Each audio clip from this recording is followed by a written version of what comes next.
পয়গম্বর আলাইহিস সালাতু ওয়াস সালাম বলেন, কুল্লু আমরিন দিবালিন লাম ইউবদা ফীহি বিসমিল্লাহির রহমানির রহিম ফাহুয়া আকতা। পয়গম্বর বলেন, কোন কাজ যদি মুমিনের বিসমিল্লাহ ছাড়া, আল্লাহর নাম ছাড়া শুরু হয়, সেই কাজের মধ্যে আল্লাহ তাআলা বরকত দেন না। এজন্য আজকের মাহফিলের সূচনা আমাদের বিসমিল্লাহ দ্বারা হওয়া দরকার আছে না নাই? মুমিনের জীবনের প্রত্যেকটা ক্ষেত্রের মধ্যে যখন যে কাজ শুরু করবে, আল্লাহ পাক রব্বুল আলামিনের পয়গম্বর বলেন, যদি বিসমিল্লাহ দ্বারা ওই কাজ শুরু করা হয়, আল্লাহ পাক রব্বুল আলামিন ওই কাজের মধ্যে বরকত দিয়ে দেন। আল্লাহ পাক রব্বুল আলামিন বলে, বান্দা তুমি পড়াশোনা শুরু করতে চাও, তাহলে তুমি আমার রবের নাম উচ্চারণ করো। আল্লাহ পাক রব্বুল আলামিন বলেন, ইকরা বিসমি রাব্বিকাল্লাযী খলাক খলাকাল ইনসানা মিন আলাক। ও আমার বান্দা বান্দিরা, তোমরা যখন পড়াশোনা শুরু করবে তখন বলো বিসমিল্লাহ। শুধু তাই নয়, একটা বান্দা ছাত্র ছাত্রী যখন লেখা আরম্ভ করবে তখনও লেখা শুরু করতে হবে বিসমিল্লাহ। বুখারী শরীফের বর্ণনা 7 নম্বর হাদিসের মধ্যে এসেছে, পয়গম্বর মুহাম্মদ আরবি সাল্লাল্লাহু আলাইহি ওয়াসাল্লাম যখন দিয়ে দাওয়াত গুলো বিভিন্ন রাষ্ট্রের মধ্যে পৌঁছাতেন, তখন চিঠি লিখতে হতো। এখনকার যুগের মতো টেলিফোন ছিল না, মোবাইল ছিল না। পয়গম্বর আলাইহিস সালাতু ওয়াস সালাম চিঠির মধ্যে একটা জিনিস শুরুতেই লিখে দিতেন, মিন মুহাম্মাদিন আবদিল্লাহি ওয়া রাসূলিহি ইলা হিরাকুল আযীমির রূম।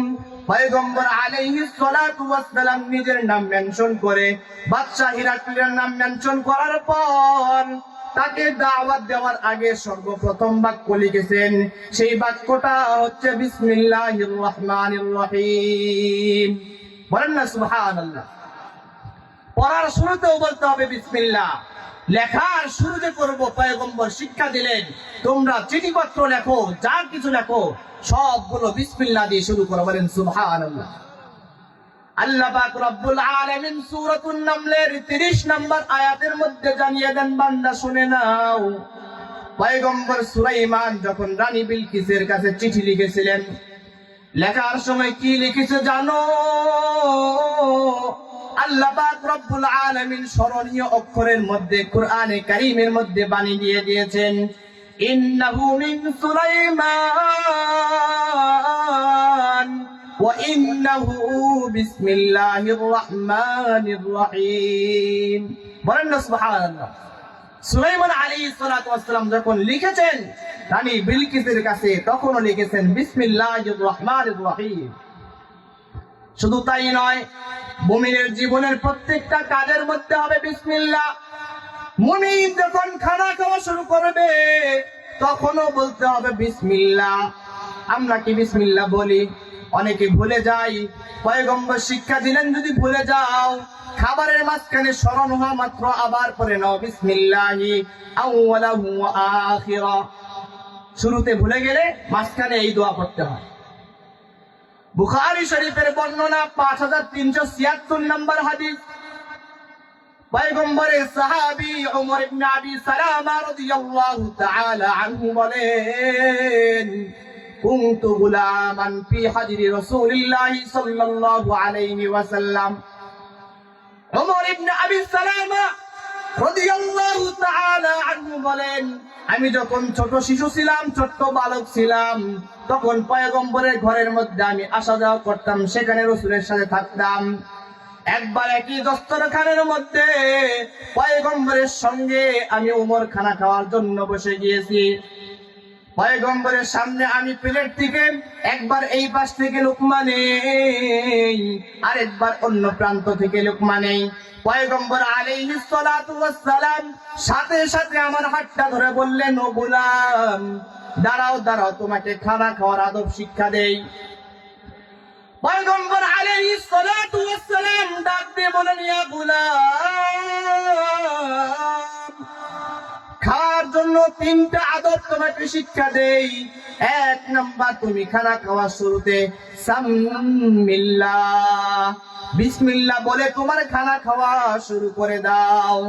2 নাম্বার আদব হলো ওয়াকুল বিয়ামিনিক, তোমার ডান হাত দ্বারা তুমি খানা খাওয়া শুরু করে দাও। ওয়াকুল মিম্মা ইয়ালিক, 3 নাম্বার আমল হচ্ছে, আদব হচ্ছে খানা খাওয়া, তোমার সামনে থেকে খানা খাবে। পয়গম্বর আলাইহিস সালাতু ওয়াস সালাম এই হাদিসের মাধ্যমে আমাদেরকে জানায়া দিলেন, উম্মত খানা খাওয়ার শুরুতেও তোমাদের পড়তে হবে বিসমিল্লাহ। মুমিনের জীবনের পড়া লেখা খাওয়া দাওয়া সবকিছু শুরুতে কি বলতে হবে? বিসমিল্লাহ বলতে হবে। কারণ বিসমিল্লাহ বললে মুমিনের প্রত্যেকটা কাজের মধ্যে আল্লাহ তাআলা বরকত দান করেন। বলেন সুবহানাল্লাহ। খাওয়ার পর আমরা টয়লেটে বাথরুমে যাই কি যাই না, সেখানেও পয়গম্বর একটা দোয়া শিক্ষা দিলেন। ইবনে মাজাহ শরীফের 297 নম্বর হাদিসের বর্ণনা, পয়গম্বর আলাইহিস সালাতু ওয়াস সালাম বলেন, ও আমার উম্মতেরা, তোমরা তোমাদের লজ্জাস্থান মানুষের সামনে প্রকাশ করো না। কারো সামনে তোমার লজ্জাস্থান উন্মোচিত হবে, খুলে যাবে, তুমি এটা লজ্জা পাও, ঘৃণা করো, ভালোবাসো না। কিন্তু উম্মত শুনে নাও, শুনে নাও, যখন তুমি টয়লেটের মধ্যে যাবা, টয়লেটের মধ্যে কিন্তু জিন্নাত এবং খবিসরা বসবাস করে। তুমি যখন ভিতরে প্রবেশ করবা, ভিতরে প্রবেশ করার পর তোমার সতর কিন্তু দেখে ফেলবে। এই সতরকে ঢাকার ব্যবস্থা কি? পয়গম্বর আলাইহিস সালাতু ওয়াস সালাম জানিয়ে দেন, সাতরুমা বাইনাল জিন্নি ওয়া বাইনা আওরাতি বানি আদম ইদা দাখালাল কানিফ আন ইয়াকুলা বিসমিল্লাহির রহমানির রহিম। পয়গম্বর মুহাম্মদ আরবি সাল্লাল্লাহু আলাইহি ওয়াসাল্লাম জানিয়ে দেন, ও উম্মত, তুমি মানুষের সামনে যেমনি ভাবে তোমার সতর খুলতে পছন্দ করো না, আমি মুহাম্মদ আরবি সাল্লাল্লাহু আলাইহি ওয়াসাল্লাম বাথরুমে যাওয়ার পূর্বে একটা দোয়া শিক্ষা দেই। এই দোয়া যদি তুমি পড়ো, আল্লাহ তাআলা তোমার মাঝে এবং জিন্নাত খবিসদের মাঝে একটা পর্দা করে দিবেন। সেই দোয়াটার নাম হচ্ছে বিসমিল্লাহ। বলেন না সুবহানাল্লাহ। প্রত্যেকটা কাজে মুমিনের বিসমিল্লাহ হবে। বিসমিল্লাহ ছাড়া মুমিনের কোনো কাজ বরকত হয় না। বিসমিল্লাহর আরেকটা ছোট্ট একটা ঘটনা বলে শেষ করব। বিসমিল্লাহ কত দামি এক সম্পদ। পয়গম্বর নূহ আলাইহিস সালাতু ওয়াস সালাম তুফানের পূর্ব মুহূর্তে আল্লাহ তাআলা বললেন, ও নূহ, তুমি কিস্তি বানাও, জাহাজ বানাও। আমাদের সাবেক প্রধানমন্ত্রীও তিনি বলেছিলেন, আমাদের এই নৌকা নূহ নবীর নৌকা। বলেছেন কি বলেন নাই? আমাদের এই নৌকা নূহ নবীর নৌকা। কিন্তু নূহ নবীর নৌকার পরিস্থিতি কেমন ছিল, আর এই আমাদের এই নৌকার পরিস্থিতি কেমন দেখেন একটু। আল্লাহ পাক রব্বুল আলামিন বলেছেন, ও নূহ, তুমি যখন কিস্তি বানিয়ে আরোহণ করবা, অকলার কাবু ফিহা বিসমিল্লাহি মাজরেহা, তোমার কিস্তির মধ্যে যখন আরোহণ করবা তখন বলো বিসমিল্লাহ। বিসমিল্লাহর বরকতে আমি আল্লাহ তোমার কিস্তিকে তুফান থেকে, জলোচ্ছ্বাস থেকে বাঁচিয়ে দেব, বলি সুবহানাল্লাহ।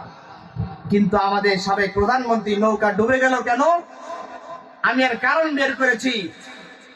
যখন রাতের আধারের মধ্যে ব্যালট বক্স সিল মেরেছে, বিসমিল্লাহ সারা মেরেছে, যার কারণে নূহ নবীর নৌকা বিসমিল্লাহর কারণে আল্লাহ তাআলা নাজাত দিয়েছেন, বাঁচিয়েছেন।